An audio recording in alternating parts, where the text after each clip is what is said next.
Hello dear students. Now from this video onwards, we will see implementation of the linear queue using array.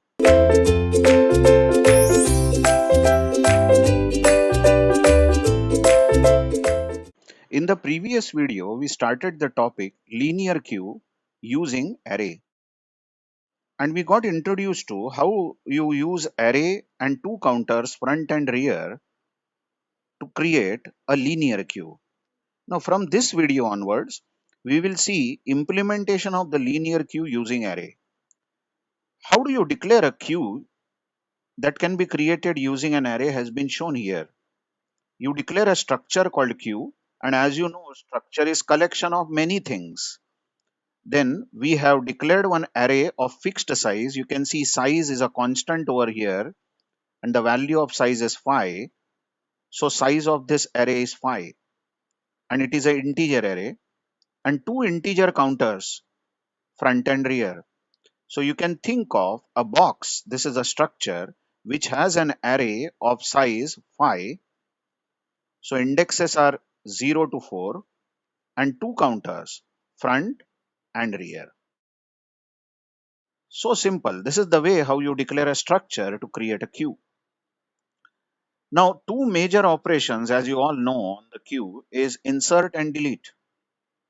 And it is, remember, it's a FIFO data structure, first in, first out. So how do you implement insert and delete? Before that, let's see two very important lines in main. Now this line declares a variable called queue of type queue. So this is a variable that will contain array, front and rear, because queue structure contains array, front and rear. So in the memory, queue is a big box. This is the structure variable which contains array of size 5 and two counters, front and rear.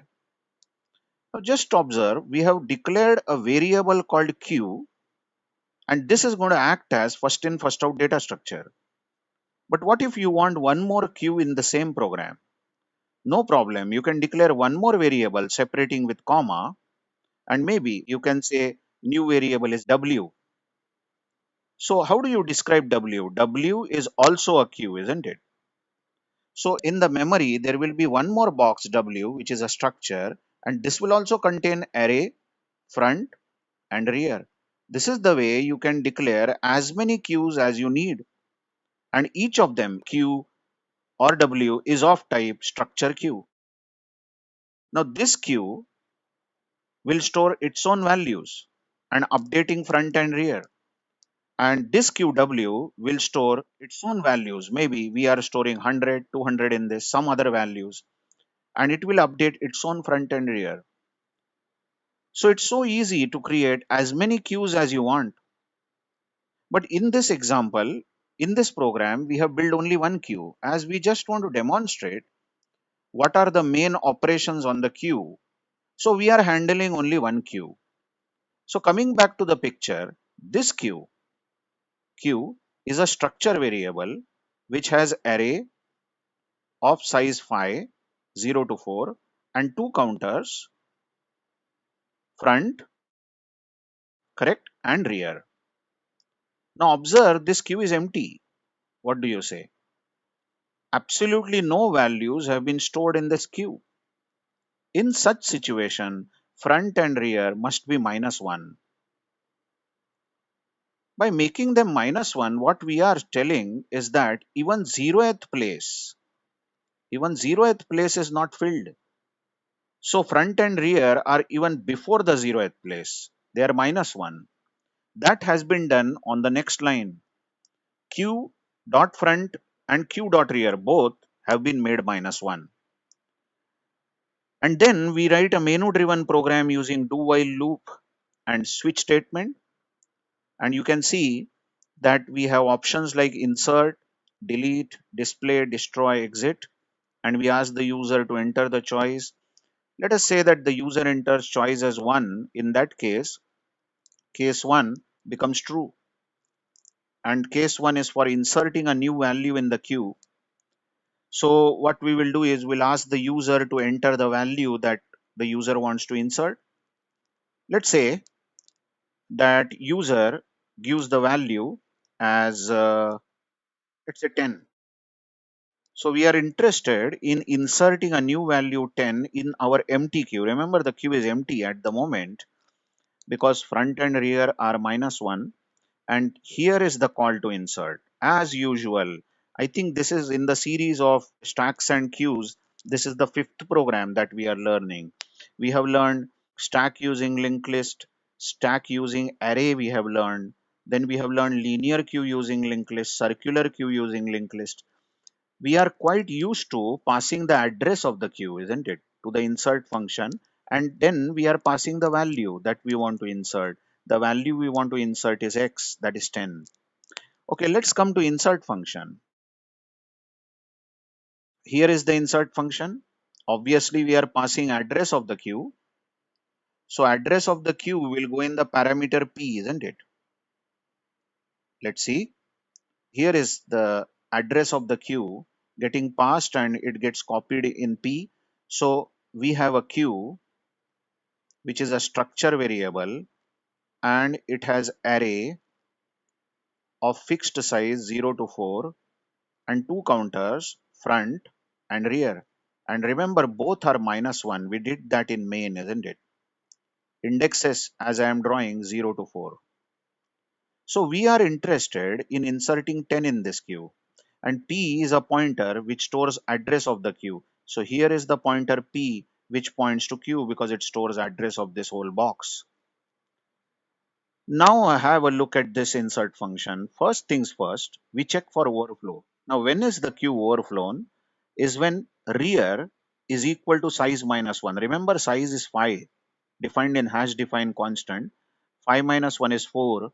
So we ask, is p arrow rear equal to 4? Now watch that, p arrow rear, this rear stored in this queue is -1. So this isn't true, isn't it? But if this condition was true, that means rear happened to be 4 and size -1 is also 4, then program will announce overflow. We will shortly see that. So we are in the else. Everybody agrees that. Here is the else part. This is the end of else. So in the else, first thing is we increase rear. Rear, which is -1, look at this, I am updating it to 0. It has got increased by 1. Now what does that mean is we are ready to insert that new value 10. We want to insert 10 and we have decided that we will insert that 10 at place rear of the array. Rear is right now 0. So we will insert the new value 10 at place 0 of the array. So rear counter decides at which position are we going to insert the new value. Here comes the next line. X, which is 10, should go in place 0. Observe p arrow rear is 0 of the array. So this 0th location stores 10. Now comes the very interesting part of linear queue. You watch, we are successful in inserting that new value, isn't it? 10 has already gone in the array, but we ask a question. So this is a nested if. This if has been written inside the else of another if. We ask, is front equal to -1 right now? Oh yes, it is -1. Observe that front equal to -1 and rear is 0 right now. As this is true, what we know is this insertion that we are doing is the first insertion. Rather, before this, the queue was empty. That means front is surely -1. Then we forcibly make front as 0. So front, here I am updating in the box, front which is -1 also becomes 0. Don't you agree that front and rear both should be 0 because there is only one person standing in the queue, which is 10, and 10 is the frontmost and 10 is the rearmost. Just have a look at this condition again. If front equal to -1, then make front equal to 0. Watch that this condition, if front equal to -1, will become true only once. because during the next insertion, when we insert 20, let's say, then P arrow front won't be minus 1 anymore because we have made front equal to 0, and it will stay 0 till we delete something. That's it. After this if, this is the end of else and end of the function. Let's try to insert a few more values and keep reading this code of insert and try to understand how the insertion is done. So for that, I'll draw the queue again. The queue here that we have is A. The array A is having only one element, isn't it? 10, placed at 0. And other elements of this array are right now not storing any values. We have front equal to 0 and we have rear equal to 0. Now imagine that we want to insert 20 in this. So we have called insert for the second time from main, and obviously we pass address of the queue. So P is a pointer which points to queue. Now look at the code. Is P arrow rear equal to size minus 1, that is 5 minus 1? P arrow rear at the moment is 0. So it's not yet overflown, and we come to else and execute this else. Tell me the summary.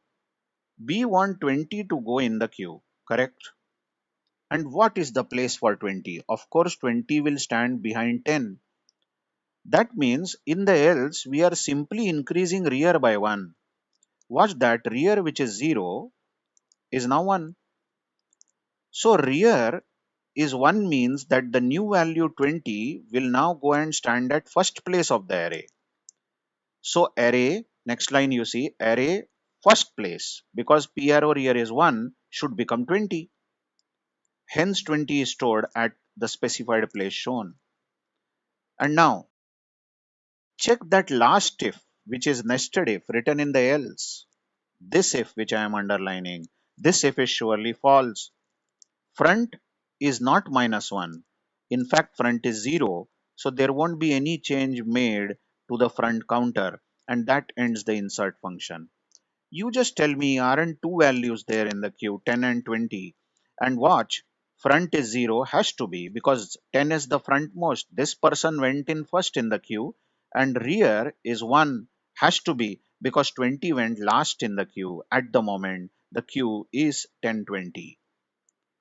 What if we insert some more values? Now let's not read the code. We have become comfortable with the code now. But what if this is the queue, and watch that the queue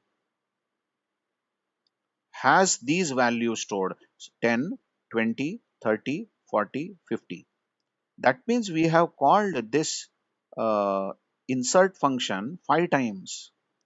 So front is going to be 0, isn't it? And rear is going to be 4. Check that, frontmost person 10, rearmost person 50, standing at 4th place. And now suppose we try to insert 60, passing the address of the queue, correct? So P points to this queue. But watch that, 60 can't be stored in the queue because there is no room in the array. All the elements of the array which was of fixed size has been filled. So this if, the very first if, like a gate, is going to restrict us going to the else, because P arrow rear is 4, as you see. Yes, P arrow rear is 4, and size minus 1 is 5 minus 1, which is 4. So this condition is true. It means even the final location of the array is storing some value. As this condition is true, our program will shout queue overflow and not go to else. So insertion of 60 is not allowed. This is overflow error. Now, however number of times you call insert from main, you are going to get queue overflow. This is the summary of the insert function. Remember, insert always increases rear counter by 1 and puts the new value at rear place. In the next video, I will tell you how to delete values from a linear queue. And we are heading towards a very interesting discussion which will tell us disadvantage of linear queue. So see you in the next video. Thank you very much.